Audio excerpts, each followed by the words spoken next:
À la une de l'actualité ce soir, la vice-présidente du Millennium Challenge Corporation rassure à Kosiam sur la mise en œuvre du second compact pour le Burkina Faso. Bientôt, les études de faisabilité vont démarrer dans le domaine de l'énergie. Vous l'entendrez dans ce journal.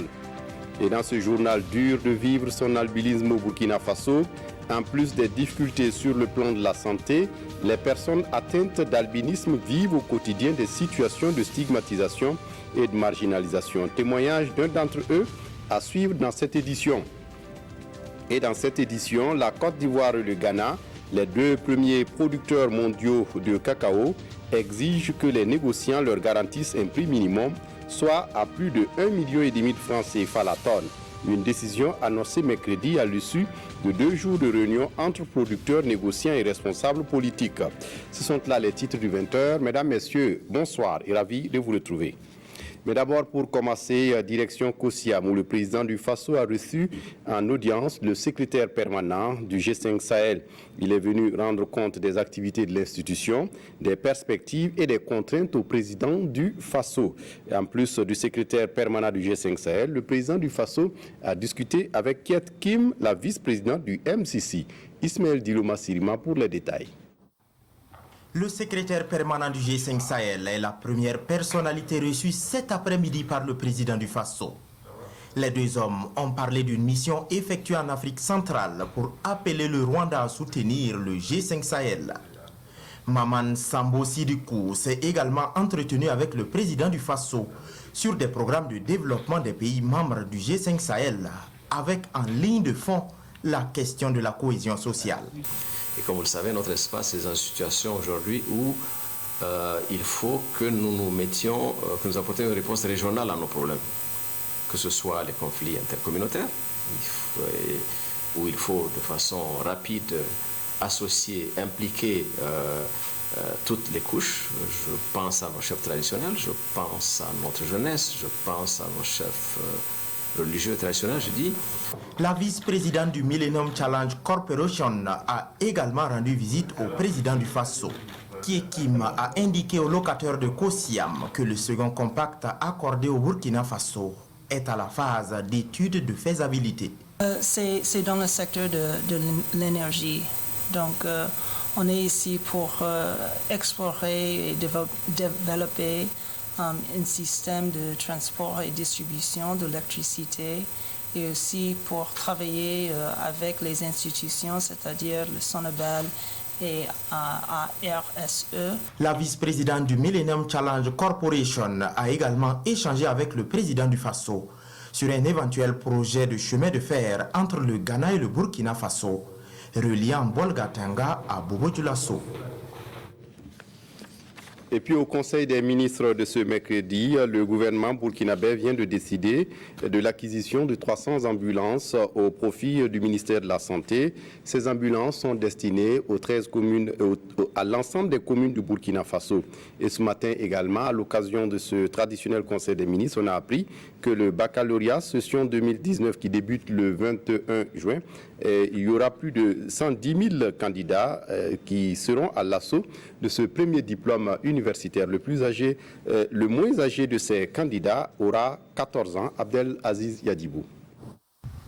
L'exécutif a entériné les résultats d'une étude relative à des négociations engagées avec des partenaires pour l'acquisition de moyens roulants adaptés pour l'évacuation des malades depuis certaines communes de Burkina vers des formations sanitaires appropriées. Le Conseil a adopté un rapport relatif aux résultats de la finalisation des négociations avec le partenaire Fidelis Finance pour l'acquisition de 300 ambulances équipées au profit du ministère de la Santé. Après examen et adoption d'un rapport relatif à l'état d'exécution du projet de formation des enseignants et conseillers pédagogiques de l'enseignement et la formation technique et professionnelle, le Conseil a donné instruction de tout mettre en œuvre pour des résultats tangibles d'ici à 2021. Sur le front du combat contre l'apatridie, des avancées ont été enregistrées. Des acquis répertoriés dans un rapport ici approuvé. Le Conseil a adopté un rapport relatif au bilan de la mise en œuvre du plan d'action de lutte contre l'apatridie au Burkina Faso 2017-2024. La mise en œuvre de ce plan a déjà permis la délivrance massive de 172 242 actes de naissance et de jugement d'actes de naissance, de 2017 à 2018, la délivrance de 172 990 certificats de nationalité burkinabé, la réalisation d'une étude préliminaire sur l'apatridie et les risques d'apatridie dans les régions du Sahel, de l'Est, de la boucle Mdoum, des hauts-bassins et du centre, ainsi que la formation des acteurs. Avec l'appui financier de l'Agence française de développement, le Burkina marque son accord pour la mise en exécution du projet régional d'interconnexion électrique. Projet qui, à terme, devrait contribuer à l'augmentation de l'offre énergétique au Burkina. Le Conseil a été briefé sur les préparatifs de la session 2019 du baccalauréat qui se déroulera du 21 juin au 9 juillet prochain. À l'échelle nationale, 110 508 candidats seront répartis dans 412 jurys pour tenter de décrocher ce premier diplôme universitaire. La 27e session de l'Assemblée générale des sociétés d'État, elle, est prévue se tenir les 20 et 21 juin prochains. En séjour en Suisse, le Premier ministre Christophe Dabiré s'est entretenu avec le directeur général du Bureau international du travail BIT, Guy Reder.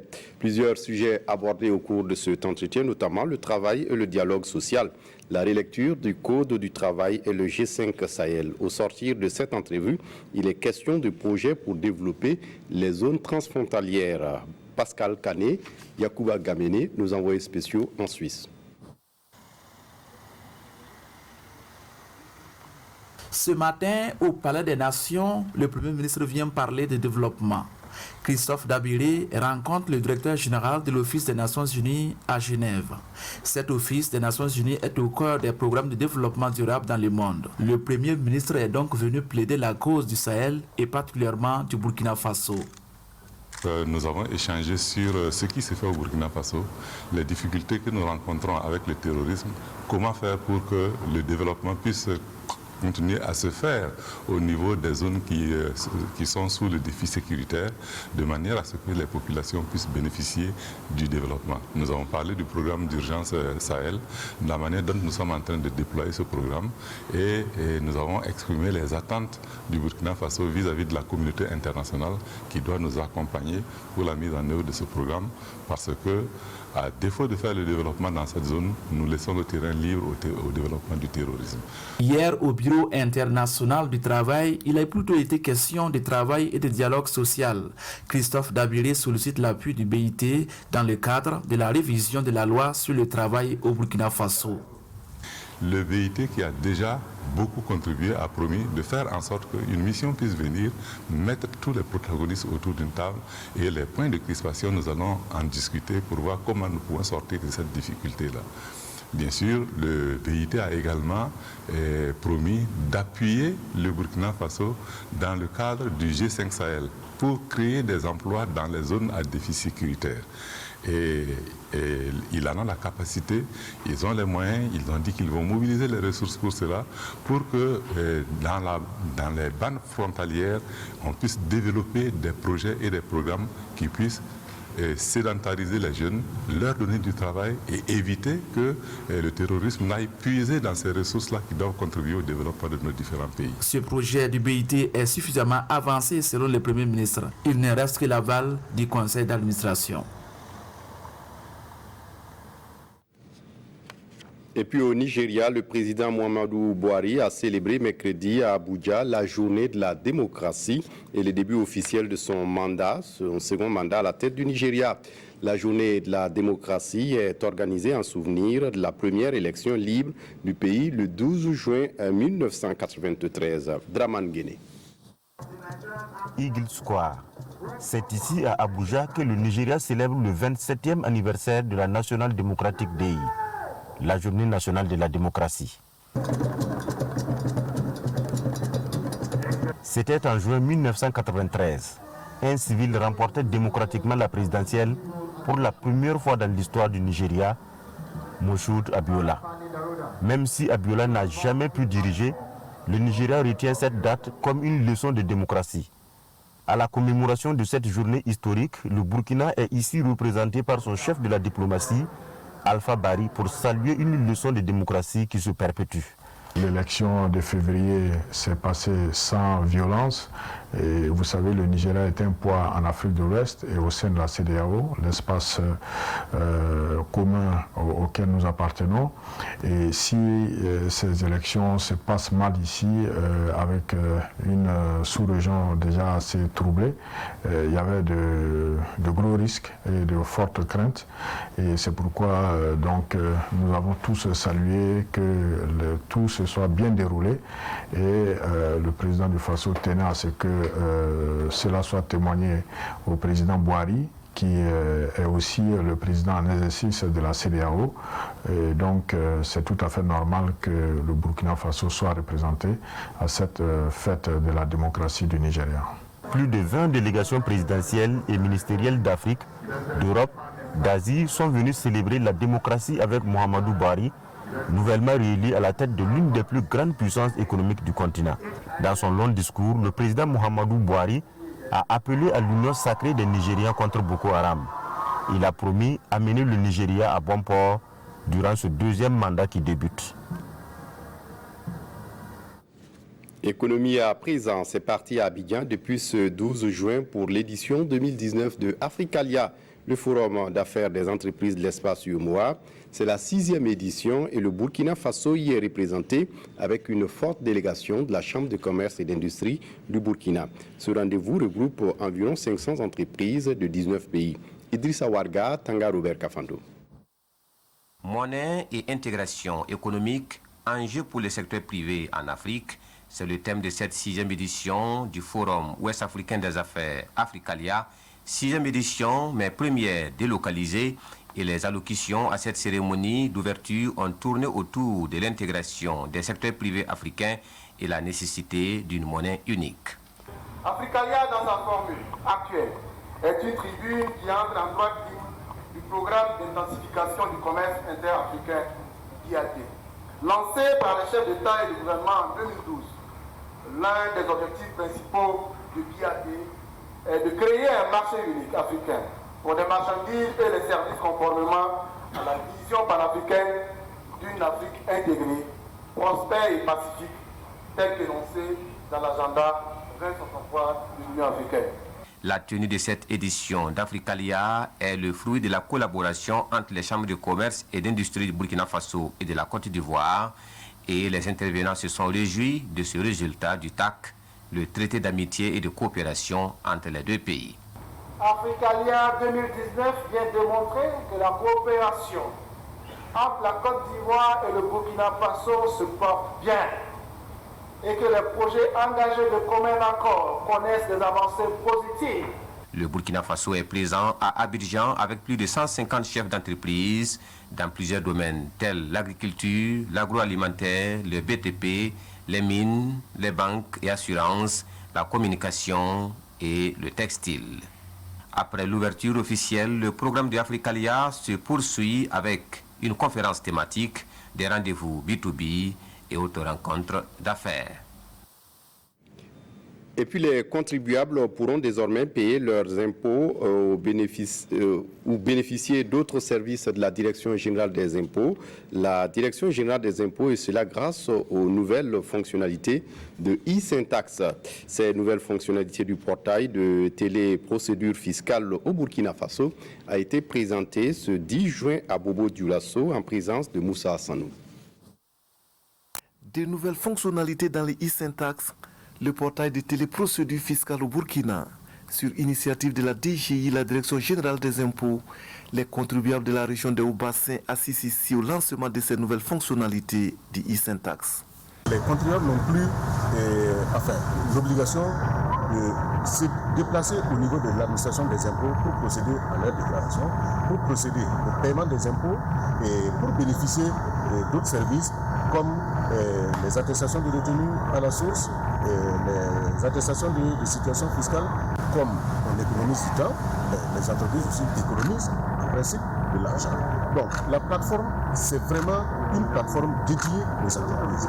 Pour accéder au service de cette plateforme, les contribuables de Bobo Dioulasso vont devoir patienter d'ici à la fin de ce mois de juin, mais déjà, ils peuvent s'estimer heureux. Les procédures pour payer l'impôt étaient difficiles. On pouvait prendre toute une journée et cela faisait perdre beaucoup de temps. Aujourd'hui, on peut accéder à plusieurs services de la Direction générale des impôts sans même se déplacer et dans un délai assez bref. Je pense que ces innovations sont à saluer. Elles constituent vraiment un ouf de soulagement, en particulier pour nous les commerçants. Pour une exploitation efficace de ces e-Syntax par les contribuables, une série de formations est organisée à Bobo de Lasso. Ces formations se déroulent du 10 au 15 de ce mois de juin.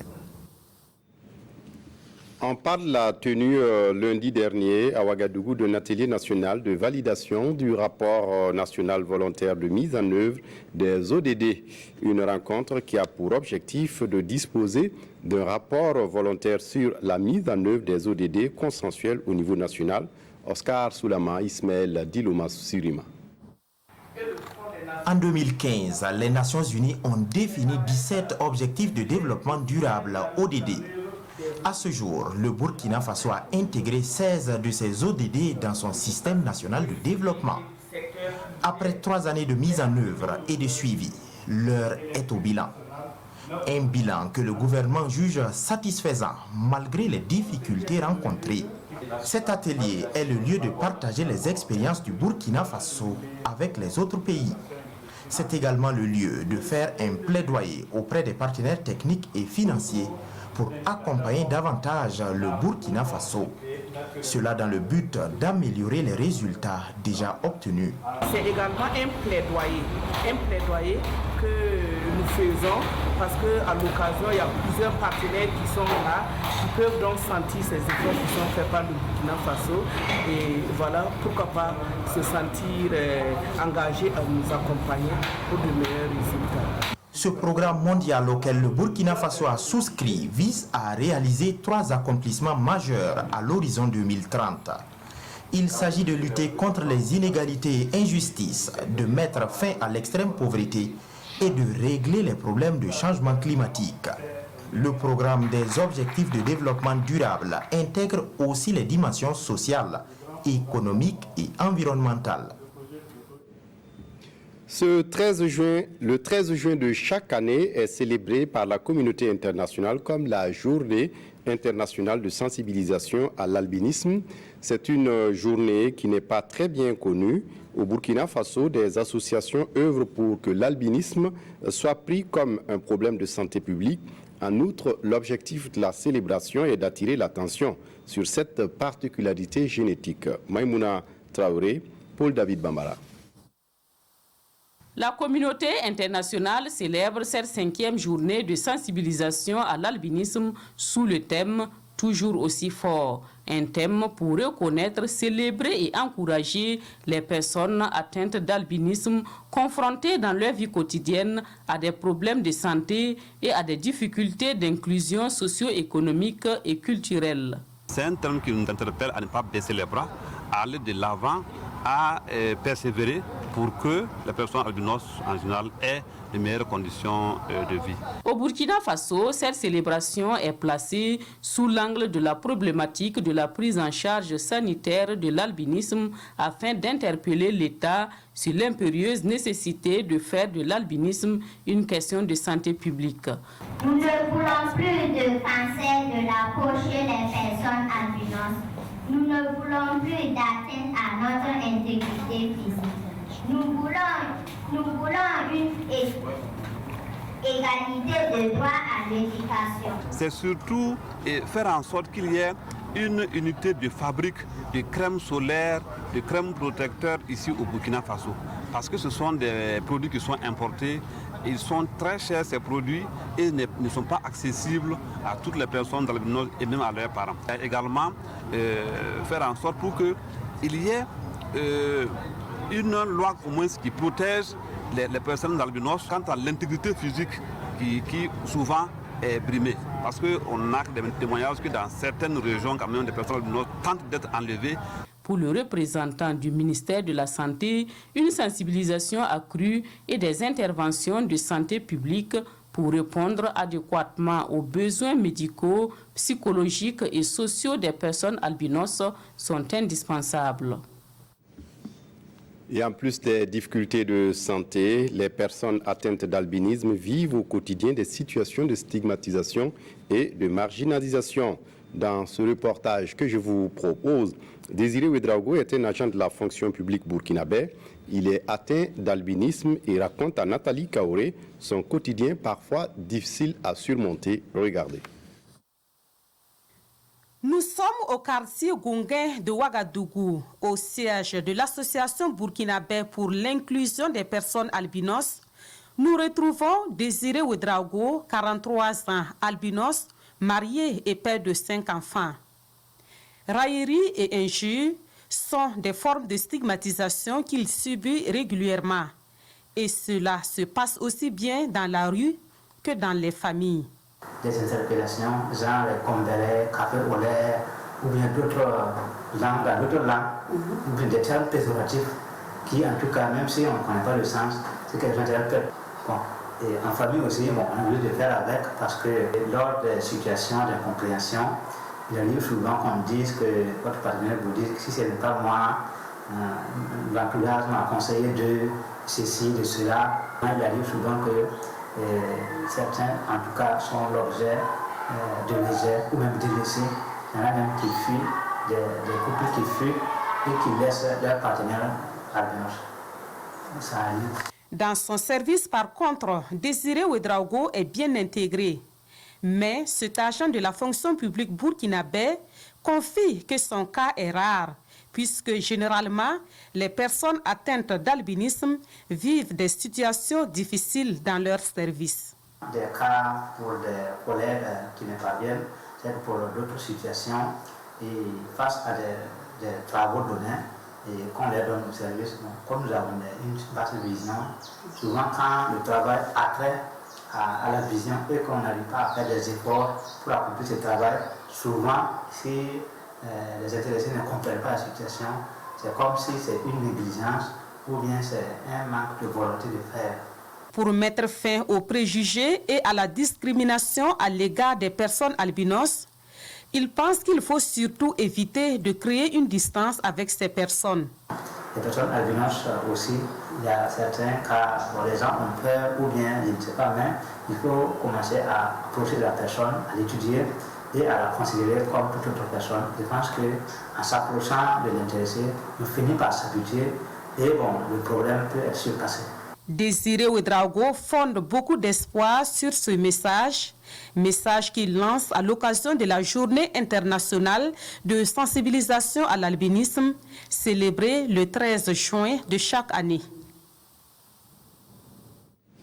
Là d'attendre depuis 3 ans pour la mise en œuvre effective de la mutation des médias publics en société d'État, les travailleurs de ces médias regroupés au sein du Synatic étaient ce matin dans la rue. Ils ont marché ce jeudi donc à Ouagadougou pour délivrer un message au Premier ministre. Gérard Sommet, Ismaël Dilouma Sirima. Des journalistes dans la rue, loin des studios, loin des salles de rédaction et loin des terrains de reportage. En rang serré, ils marchent pour dire qu'ils en ont marre d'attendre depuis près de 3 ans l'opérationnalisation des médias publics en société d'État. Bien qu'en 2015, sous la transition, nous n'avons pas demandé la société d'État, nous n'avons demandé que l'amélioration de nos conditions de vie et de travail. Et c'est le gouvernement qui a pris sur lui de nous proposer cette société d'État-là, qui a été confinée dans une loi. Alors nous n'attendons que la mise en œuvre effective. Et depuis décembre 2016, à la faveur d'un protocole d'accord, les travailleurs des médias publics sont en attente. Mais aujourd'hui, ils disent constater un recul du gouvernement à faire basculer les médias publics dans le statut de société d'État. Les études ont été faites et le gouvernement veut qu'on mène encore une réflexion interminable. Chose que nous pensons que c'est vraiment de trop. Il va falloir que le gouvernement revoie sa copie pour nous permettre en tout cas d'accéder à cette société d'État que l'ensemble des travailleurs attendent de pied ferme. Dans leur marche, les agents des médias publics ont fait une halte au Premier ministère où ils ont remis une lettre à l'autorité. Le premier point, c'est la mise en œuvre diligente, sans condition, du passage de la RTB des éditions Sidoa à la société d'État, conformément aux recommandations faite par la commission mixte interministérielle, c'est-à-dire avec l'ensemble du personnel et avec l'accompagnement de l'État. Deuxièmement, c'est la dotation en équipement conséquent des éditions Sidoya et de la RTB. En l'absence du Premier ministre, son directeur de cabinet promet transmettre les doléances du Synatic à qui de droit. Et puis le conseil d'administration de l'UNPCB, l'Union nationale des producteurs de coton du Burkina, était face à la presse ce 10 juin à Bobo Dioulasso. Objectif, établir le bilan de la campagne cotonnière écoulée. Et ça a été l'occasion pour les responsables de l'UNPCB d'exposer les différentes mesures d'accompagnement prévues par l'État burkinabé pour relancer la filière au regard des difficultés rencontrées par les cotonculteurs. Ismaël Tsparé sur place à Bobo.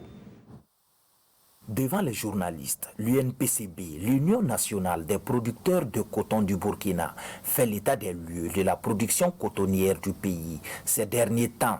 Le constat est là, le Burkina Faso n'est plus le leader du coton dans la sous-région. Pour permettre que le pays retrouve son lustre d'antan, le gouvernement a décidé d'une relance durable de la filière et cela passe par des mesures d'accompagnement. Le gouvernement a examiné et adopté en Conseil des ministres du 3 avril 2019 une réduction du prix de cession des intrants et des insecticides, l'augmentation du prix d'achat plancher du coton graine.